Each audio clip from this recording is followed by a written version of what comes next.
Palavra de Deus em Jó, capítulo 1, vamos ler. A partir do verso 6. Jó, capítulo 1, a partir do verso 6 ao verso 12. Está escrito: num dia em que os filhos de Deus vieram apresentar-se perante o Senhor, veio também Satanás entre eles. Então perguntou o Senhor a Satanás: de onde vens? Satanás respondeu ao Senhor e disse: de rodear a terra e passear por ela. Perguntou ainda o Senhor a Satanás: observaste o meu servo Jó? Porque ninguém há na terra semelhante a ele, homem íntegro e reto, temente a Deus e que se desvia do mal.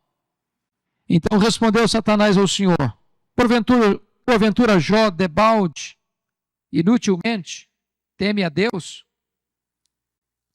Acaso não o cercaste com sebe a ele, a sua casa e a tudo quanto tem? A obra de suas mãos abençoaste, os seus bens se multiplicam na terra. Estende, porém, a tua mão e toca-lhe em tudo quanto tem, e verás se não blasfema contra ti na tua face. Disse o Senhor a Satanás: eis que tudo quanto ele tem está em teu poder, somente contra ele não estendas a tua mão. E Satanás saiu da presença do Senhor. Capítulo 2, versos de 1 a 6. Num dia em que os filhos de Deus vieram apresentar-se perante o Senhor, veio também Satanás entre eles apresentar-se perante o Senhor. Então o Senhor disse a Satanás: de onde vens? Respondeu Satanás ao Senhor e disse: de rodear a terra e passear por ela. Perguntou o Senhor a Satanás: observaste o meu servo Jó?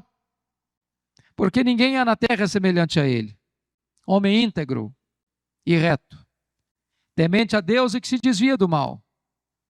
Ele conserva a sua integridade, embora me incitasses contra ele para o consumir sem causa. Então Satanás respondeu ao Senhor: pele por pele, e tudo quanto o homem tem dará pela sua vida. Estende, porém, a tua mão, toca-lhe nos ossos e na carne, e verás se não blasfema contra ti na tua face. Disse o Senhor a Satanás: eis que ele está em teu poder, mas poupa-lhe a vida. Eu quero meditar nesta noite sobre o tema as teses de Satanás. As teses de Satanás. Esse texto registra esse episódio desta reunião de Deus com os seus filhos. E tudo nos faz crer que esses filhos aqui sejam anjos. E que esta reunião aconteceu nas regiões celestes. Não sabemos como, nem porquê, e nem todos os detalhes, porque o texto não nos oferece os detalhes, mas aparece por lá também Satanás. E curiosamente é Deus quem provoca a conversa, fazendo-lhe uma pergunta: de onde vens? E Satanás responde: de rodear a terra e passear por ela. Satanás é um turista inveterado. Está andando por aí, investigando pessoas, investigando famílias, investigando igrejas, procurando aqui e ali uma brecha, uma oportunidade. E Deus provoca de novo. Observaste o meu servo Jó? Não tem ninguém igual na terra, igual a ele. Tem ninguém na terra igual a ele. Homem íntegro, reto, temente a Deus, que se desvia do mal. E Satanás poderia ter respondido para Deus: Deus, na verdade, esse eu não conheço muito bem, não. Eu nunca examinei a vida dele, não. Esse aí me passou por alto. Nem sei quem é direito.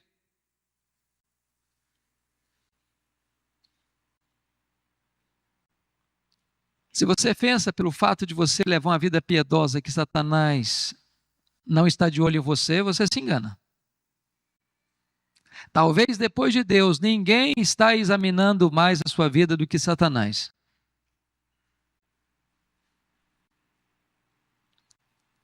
E Satanás respondeu então para Deus: mas também puderas, Deus, Tu cercaste a vida desse homem com a proteção. Tu abençoaste a vida dele. Tu abençoaste a casa dele. Tudo que esse cara põe a mão vira dinheiro. Os bens dele se multiplicam na terra. Desse jeito, qualquer um te adora. Satanás está insinuando aqui duas coisas. Primeiro, que Deus precisa subornar as pessoas com bênçãos para ser adorado. E Satanás insinua a segunda coisa. É que as pessoas só adoram a Deus porque são abençoadas por Ele. Esse negócio de adoração, de culto, de devoção, é uma troca, é uma barganha, é um negócio. Deus abençoa e eu adoro. Aí Satanás levanta a primeira tese. Ninguém ama mais a Deus do que o dinheiro. Eu quero saber se o camarada que é rico, que é próspero, perder tudo que tem. E aí? Quero ver. Onde vai parar a fé, a confiança, a devoção, a piedade? Satanás então levanta a primeira tese. Ninguém ama mais a Deus do que o dinheiro. Satanás levanta uma segunda tese. Ninguém ama mais a Deus do que a família. Desarticula a família para ver. Enfrenta a enfermidade para ver. Enfrenta o luto para ver. Se todo esse castelo da confiança em Deus não desmorona, não entra em colapso. E sem que Jó soubesse, Deus constitui Jó em seu advogado na terra e põe na mão de Jó a sua defesa. Porque o problema aqui é que o caráter de Deus está sendo acusado, questionado, de Deus ter que subornar as pessoas com bênçãos para receber delas adoração. E diz a Bíblia que Satanás sai dali com uma ordem de Deus. Você pode então tocar no que ele tem. Você só não pode tirar a vida dele. Em outras palavras, Satanás é um ser limitado por Deus. Ele só pode ir até onde Deus permite e até o limite que Deus estabelece. Nem um centímetro a mais. Como dizia Lutero, Satanás é um cachorro na coleira de Deus. Ele só pode ir até onde Deus permite ele ir. E diz o texto que Satanás sai dali, a partir do verso 13, e vai usar os sabeus, vai usar fogo, vai usar os caldeus para destruir, acabar com tudo que Jó possuía num único dia. E vale destacar no verso 3 do capítulo 1 que Jó era o maior de todos os homens do Oriente, o cara mais rico da sua época, era o Bill Gates da sua época. E ele vai à falência. E ele decreta bancarrota. E ele entra em colapso. Tudo que ele tem se evapora num único dia. Não foi uma semana, não foi um mês, não foi um processo longo. Não, num único dia, o homem mais rico se torna o mais pobre. Você e eu conhecemos pessoas que, não passando por tragédia tão avassaladora, numa situação dessa, tira sua própria vida. Outros se entregam ao ceticismo. Outros se rebelam contra Deus. A pergunta é: Satanás teria razão? A tese de Satanás poderia ser sustentada? Será que de fato ninguém ama mais a Deus do que o dinheiro? Qual foi a reação de Jó ao ter a notícia de que num único dia ele foi à falência e perdeu tudo que possuía? O versículo 21 do capítulo 1 responde: Disse Jó: nu saí do ventre de minha mãe e nu voltarei. O que Jó está dizendo é o seguinte: o que eu granjeei entre o berço e a sepultura não é a essência da minha vida. A vida de um homem não consiste na abundância de bens que ele possui.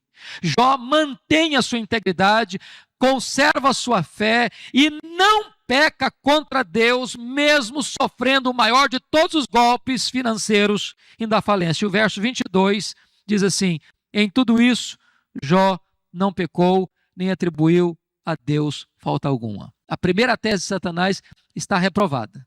Jó perdeu tudo e continuou amando a Deus. Agora notem outra coisa. Qual era a segunda tese de Satanás?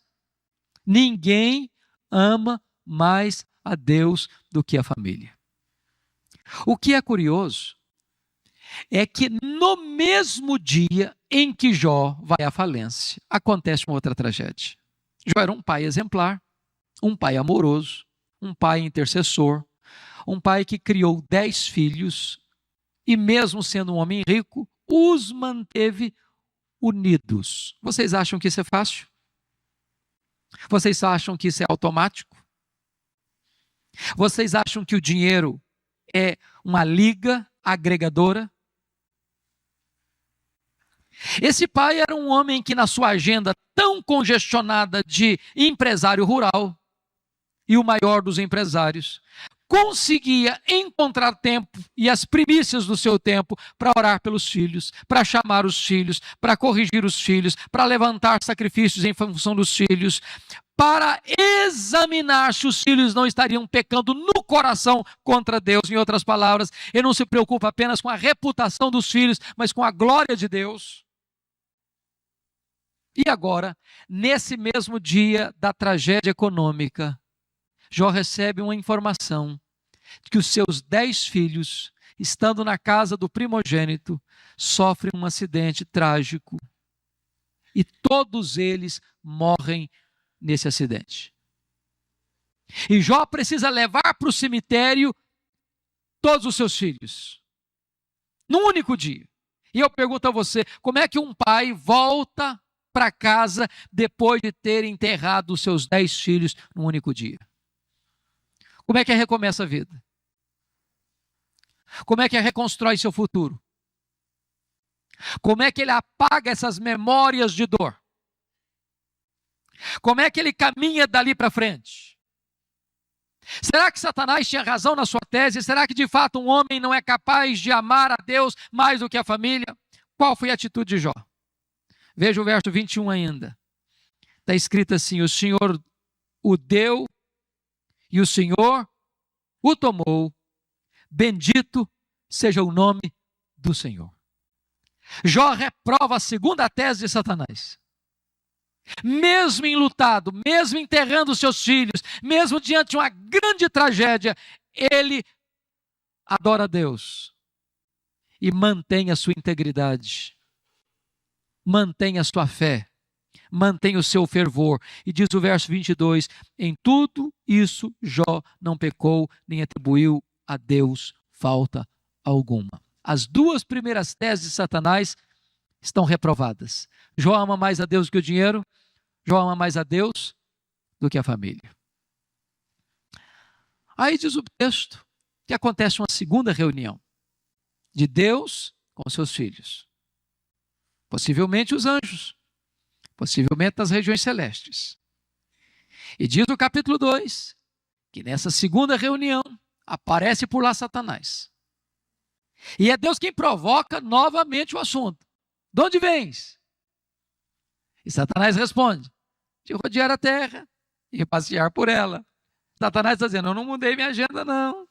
Continuo fazendo o que eu sempre fiz. Vou continuar fazendo a mesma coisa. Estou por aí, estou na área. Estou fazendo turismo aí.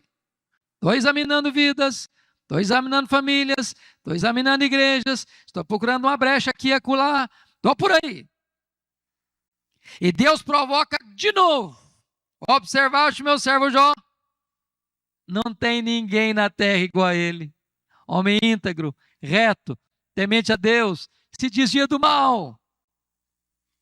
Tu, Satanás, me incitasses sem causa contra ele para o destruir. Mas ele conserva a sua integridade. Deus está dizendo o seguinte: olha, Satanás, as suas primeiras 2 teses estão reprovadas. Você está derrotado. Jó provou que alguém pode amar a Deus, não por interesse, não por aquilo que recebe de Deus, não por aquilo que Deus dá, mas por quem Deus é.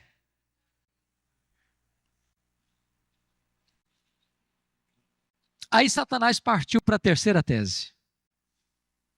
E a terceira tese de Satanás é essa: ninguém ama mais a Deus do que a sua própria vida.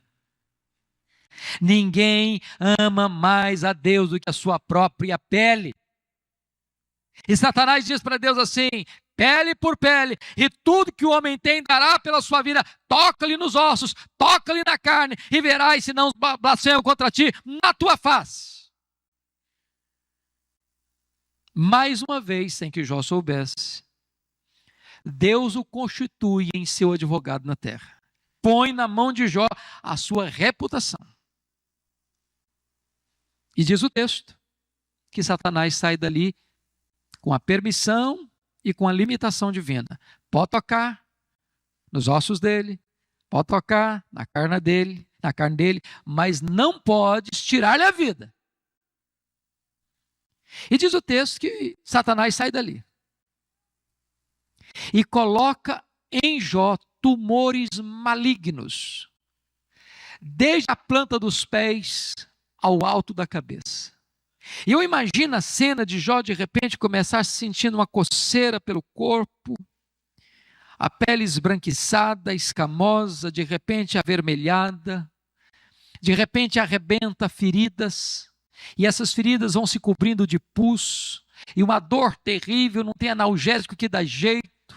E esse homem já falido, e esse homem já enlutado, precisa ir para a cinza e pegar cacos de telha e começar a raspar a sua pele enegrecida e necrosada, e de repente outras bolhas de pus vão se formando, e ele tem que morder nessas bolhas de pus para tentar aliviar a sua dor. A pele fica enegrecida, ele começa a emagrecer, ele fica magérrimo, cadavérico, o mau hálito é insuportável, o mau cheiro é insuportável, a sua mulher não tolera conviver com ele, os seus irmãos têm repugnância dele, as pessoas mais allegadas o desprezam, até as crianças praguejam. E a sua mulher, talvez aderindo à tese de Satanás, não suportando ver o sofrimento do marido, diz: Jó, amaldiçoa esse Deus e morre. Comete suicídio, Jó. Deus não merece ser adorado numa dor tão cruel. Abandona esse Deus. E diz a Bíblia que Jó responde para ela: tu falas como uma doida, nós temos recebido o bem de Deus, não recebemos também o mal. Está escrito no capítulo 2, versículo 10, na parte B: em tudo isso não pecou Jó com os seus lábios. A terceira tese de Satanás estava derrotada. Jó provou que amava mais a Deus do que a si mesmo. Aí diz a Bíblia que vieram os amigos, 3 amigos, cada um de um lugar diferente, escutando notícias acerca do amigo Jó, que estava passando uma grande tragédia na vida. Cada um saiu da sua própria região, da sua própria cidade, se reuniram e olharam de longe Jó nas cinzas, magérrimo, abatido, chorando, sentindo dores lancinantes. Não o reconheceram. Aproximaram-se, pasmos, perplexos, chocados. Se assentaram com ele na cinza. E durante uma semana não ousaram sequer abrir a boca. Calados, atordoados pela dor avassaladora que vergastava e assolava aquele homem impiedosamente. Se você duvida que eles eram amigos, eu não tenho dúvida de que eram. Você já viu alguma visita desse tipo? Você já viu um amigo, por mais achegado, fazer isso? Se condoer dessa forma? Mas diz a Escritura que eles ficaram tão atordoados com aquela cena, que eles começaram a pensar o seguinte: ninguém sofre desse jeito sem uma causa. E aí começaram a tentar interpretar as razões que levaram Jó àquele sofrimento e àquela tragédia. E eles tornaram-se consoladores molestos. E assacaram contra Jó os mais pesados e levianos libelos acusatórios. Chamaram-no de louco, de blasfemo, de ladrão, de adúltero. Disseram para ele que Deus matara os seus filhos pela sua loucura, de ter explorado os pobres, as viúvas, para se enriquecer. E eles foram esmagando Jó com acusações absolutamente impiedosas. E se uma coisa que Jó não fez na vida, foi sofrer calado, como um estoico, como um masoquista. Não.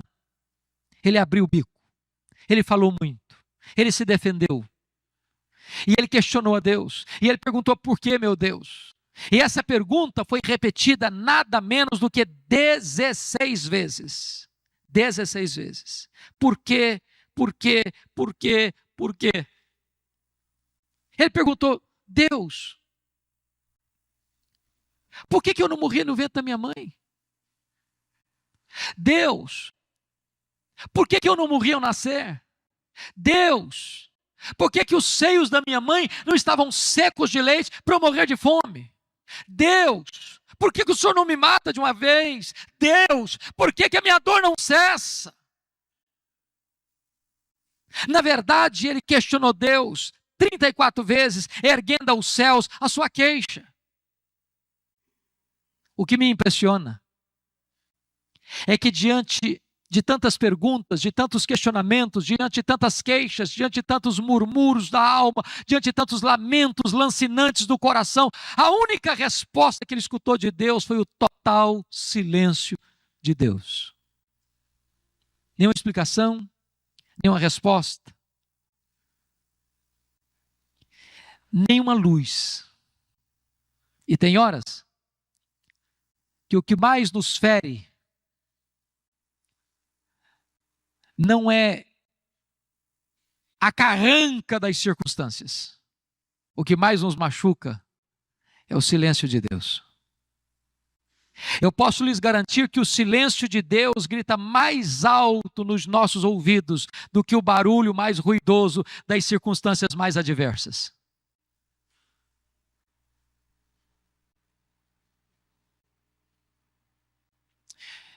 Eu não sei como é que está a sua vida.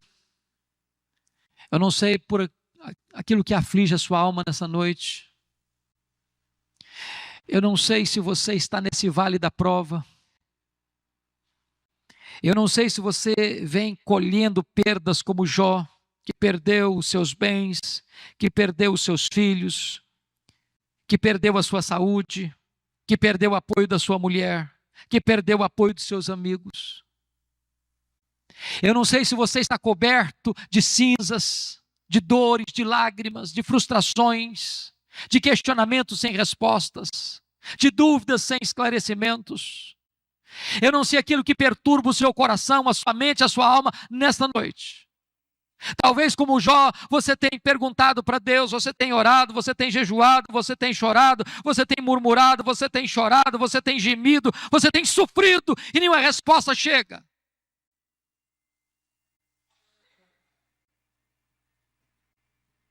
Mas mesmo nas horas mais difíceis, mais tenebrosas, de vez em quando brotava na alma deste patriarca um lampejo de esperança e dizia: mas eu sei de uma coisa, o meu Redentor vive. O meu Redentor vive. E eu ainda o verei. Eu mesmo verei.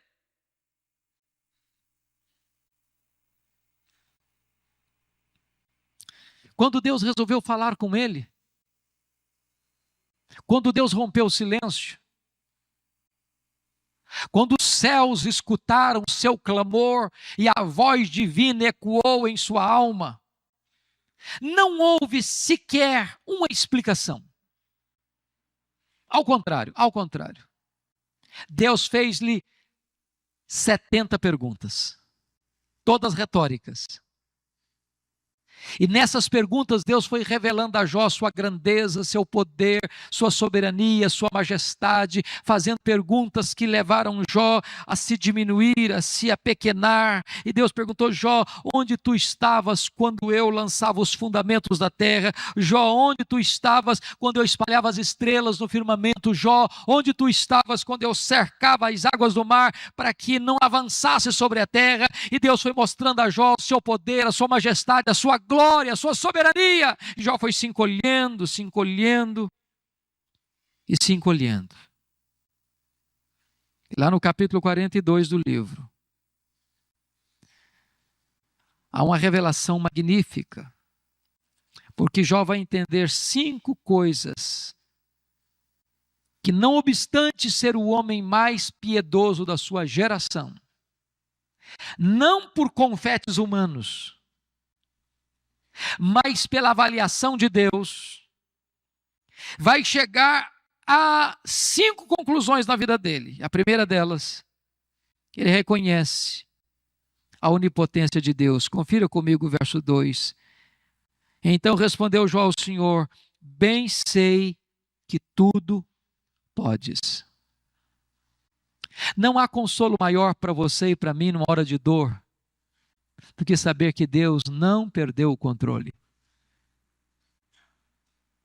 Que não há limitação no poder de Deus. Que quando você chegou no fundo do poço, no fim da linha, quando você já esgotou todos os seus recursos, todo o potencial de Deus ainda está à sua disposição. Não há causa perdida para Deus. Não há problema insolúvel para Deus. Não há vida irrecuperável para Deus. Não há doença incurável para Deus. Não há problema tão grave, tão sério, tão crônico que Deus não possa resolver. Eu sei que tudo podes. Segunda conclusão que esse homem chegou, ele reconhece a soberania dos propósitos divinos. Olha o verso 2 ainda. E nenhum dos teus planos pode ser frustrado. Louvado seja Deus. Irmãos queridos, nós não vivemos o acaso. Nós não cremos em acaso. Nós não cremos em sorte, nós não cremos em azar, nós não cremos em determinismo, nós não temos medo de misticismo, nós não cremos nesse negócio de olho gordo, nós não cremos em feitiço, nós cremos numa verdade. Deus tem um plano perfeito, eterno, vitorioso. E esse plano não vai ser frustrado. Os demônios se levantam, o inferno se agita, o mundo nos odeia, as nossas fraquezas são tantas, mas o plano de Deus é perfeito e eterno e é vitorioso. Louvado seja o seu nome. Deus conhece cada célula do seu corpo, Deus conhece cada fio de cabelo da sua cabeça, e nenhum fio de cabelo da sua cabeça vai ser tocado sem que Deus saiba, sem que Deus permita, sem que Deus tenha um propósito. Terceira conclusão que ele chega, ele reconhece a sua profunda limitação. Diz o verso 3, na verdade falei do que não entendia. Se você perceber, durante o livro inteiro, Jó está se defendendo. Inclusive levantando sua queixa contra Deus. Quantas coisas ele falou. Na sinceridade do seu coração. Não que ele tivesse pecado contra Deus, ele não pecou contra Deus. Mas falou sem entender. E na nossa angústia, quanta coisa a gente fala com Deus sem entender também. Deus não nos condena em dizer para Ele: Deus, está doendo, Deus, eu não estou entendendo, ó Deus, o Senhor não está vendo, ó Deus, o Senhor não vai fazer nada, Deus, o Senhor não está percebendo o que eu estou passando. Deus não nos esmaga por fazermos perguntas tolas. Mas Ele reconhece uma coisa: muita coisa Ele falou sem saber o que estava falando com Deus. Somos limitados, queridos. A gente enxerga muito pouco. A gente conhece muito pouco. A gente entende muito pouco. A gente entende o agora. Deus já tem o último capítulo da sua vida escrito e determinado. E o último capítulo da sua vida é que você é mais do que vencedor em Cristo Jesus, nosso Senhor.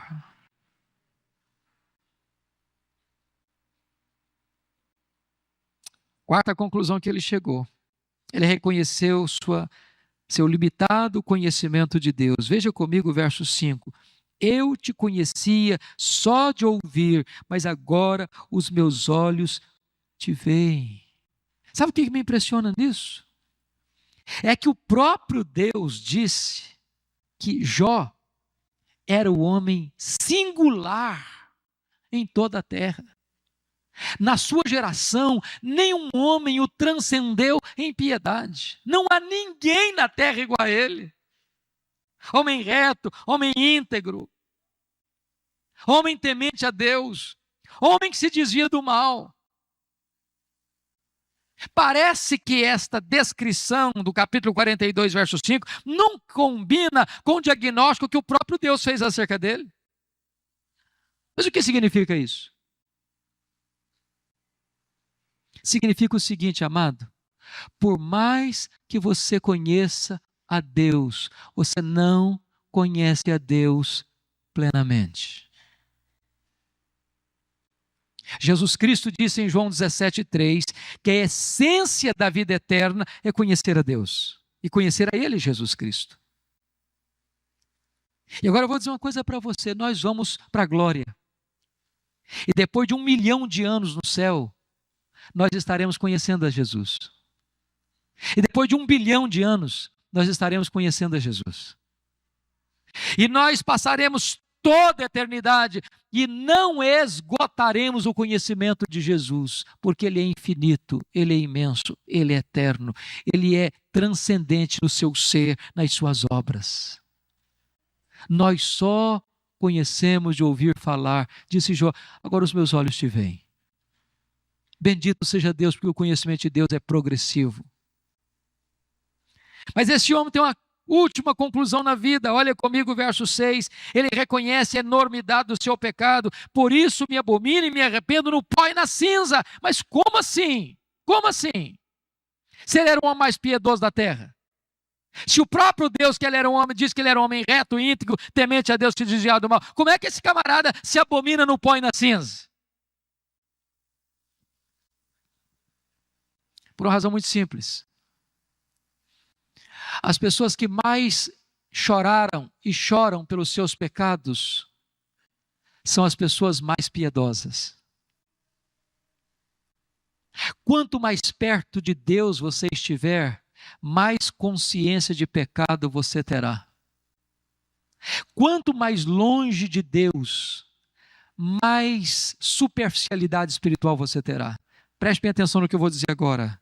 Se você encontrar um crente que sempre está tecendo elogios a si mesmo, saiba de uma coisa: você está diante de um crente carnal e superficial. Porque aquele que conhece a intimidade de Deus se abomina no pó e na cinza. Porque é impossível estar diante do Deus santo, santo, santo, sem dizer: ai de mim, estou perdido. Até os serafins diante dele precisam cobrir o rosto. O que me impressiona é que o livro termina. E Deus não explica para Jó por que ele sofreu. Não explica. Aliás, todas as pessoas envolvidas no enredo deste livro, na trama deste livro, na saga deste livro, não entenderam. Satanás estava errado. Porque Satanás acreditava, ou pelo menos estava levantando e suscitando esse problema, que ninguém ama mais a Deus do que o dinheiro, que ninguém ama mais a Deus do que a família, que ninguém ama mais a Deus do que a si mesmo. E Jó provou o contrário. A mulher de Jó estava errada, porque ela achou que Deus não devia ser adorado no sofrimento. Os amigos de Jó estavam errados, porque acharam que Jó estava sofrendo por algum pecado que tivesse cometido. Jó estava errado, porque achou que Deus o afligia sem causa. Deus não explica, Deus restaura. Nem sempre você tem explicação, mas você tem restauração. O que me impressiona, confira comigo capítulo 42, versículo 10. E aqui nós estávamos conversando há poucos dias, pensando a seguinte cena: quando você está bem, com dinheiro, com saúde, com a família, com os amigos, e alguém vem e critica você, e machuca você, e fere você, você pode dizer: ah, tudo bem, isso não me atinge não, não me atinge não. Agora pense comigo uma coisa: camarada vai à falência, camarada perde os filhos, camarada perde a saúde, a mulher do cara manda ele morrer, e os amigos o acusam, e pisam, e fazem acusações levianas, chama o cara de ladrão, chama o cara de adúltero, chama o cara de louco. O que vocês acham que está no coração desse homem? Qual é a reação dele? O que tem no coração dele? Qual o sentimento que povoa a alma dele? Mágoa? Ressentimento? Tristeza? Aí sabe o que Deus faz lá? Durante o tempo todo ele está se defendendo dos seus amigos, defendendo. Aí Deus diz o seguinte: mudou o Senhor a sorte de Jó quando este orava pelos seus amigos. Sabe o que Deus está dizendo? Meu filho, saia do campo da defesa e entre no terreno da intercessão. Porque enquanto você estiver se defendendo, você é o centro do mundo. Porque você não pode guardar mágoa de uma pessoa quando você ora por ela. Ou você tem mágoa, ou você ora. Se você ora, a mágoa tem que ir embora. E é quando Jó sai do campo da autodefesa para o campo da intercessão, é aí que Deus restaura a sua sorte. E Deus lhe devolve em dobro tudo que eu tinha. Tudo. Tudo. Duplamente rico. Se ele era o mais rico do Oriente, agora ele é duplamente o mais rico do Oriente. Deus lhe devolve saúde. E o cara passa a ter mais 140 anos para ver os filhos dos filhos até a terceira e quarta geração. Deus lhe devolve os bens em dobro. Deus lhe restaura os amigos. Agora preste bem atenção comigo. Deus restaura o casamento dele. Imagine comigo essa cena. Quando o cara estava na pior, a mulher dele mandou ele morrer. Morre, cara. Morre. Agora está com saúde, está com dinheiro. Eu podia minha filha, agora você se vira para lá, porque você me mandou morrer quando eu estava na pior. Agora estou numa boa de novo. Deus cura o coração dele. Deus restaura o casamento dele. E diz a Bíblia que agora eles têm mais 10 filhos. E você pode perguntar: não estou entendendo. Se Deus devolveu tudo em dobro e ele tinha 10 filhos antes, ele devia ter 20 agora. Por que ele só tem 10 se Deus devolveu tudo em dobro? É porque quando uma ovelha morre, você perde uma ovelha. Mas quando um filho crente morre, você não perde um filho. Jó tem 10 filhos no céu, Jó tem 10 filhos na terra. Deus restaurou toda a vida dele. Sabe qual era o propósito de Satanás? Botar Jó contra Deus. Qual a única coisa que ele conseguiu? Botar Jó mais perto de Deus. Talvez você esteja olhando para a sua vida hoje não entendendo nada. Parece que tudo está de ponta cabeça. Parece que está tudo pelo avesso. Como Gary Chapman conta quando era criança, brincando no colo, perto da sua mãe, a mãe fazendo um bordado à mão, e o menino olhou o bordado pelo avesso e disse: mamãe, mas que coisa mais esquisita que o senhor está fazendo?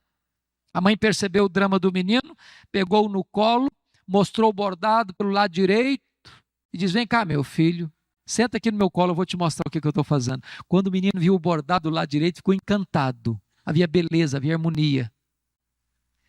Talvez você esteja olhando para a vida como uma criança olhando o bordado da mãe pelo avesso. Um dia Deus vai sentar você no seu colo e vai mostrar a sua vida de cima para baixo. Você vai entender que Deus sempre esteve trabalhando em seu favor e não contra você. Talvez hoje você não consiga entender o que Deus está fazendo, mas você pode entender Deus. Ele é seu Pai, Ele é soberano e Ele está trabalhando em seu favor.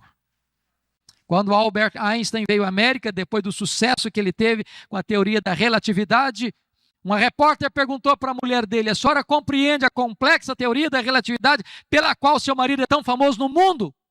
Ela respondeu: não, eu não compreendo a complexa teoria da relatividade pela qual meu marido é tão famoso no mundo, mas eu compreendo o meu marido.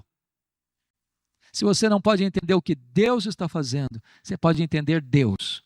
Ele é soberano, Ele é seu Pai, Ele ama você e todas as coisas cooperam para o seu bem. Que Deus abençoe sua vida, que Deus enche o seu coração de doçura e esperança, que você descanse na verdade absoluta de que Deus é soberano e nenhum dos seus propósitos pode ser frustrado. Que Ele nos abençoe.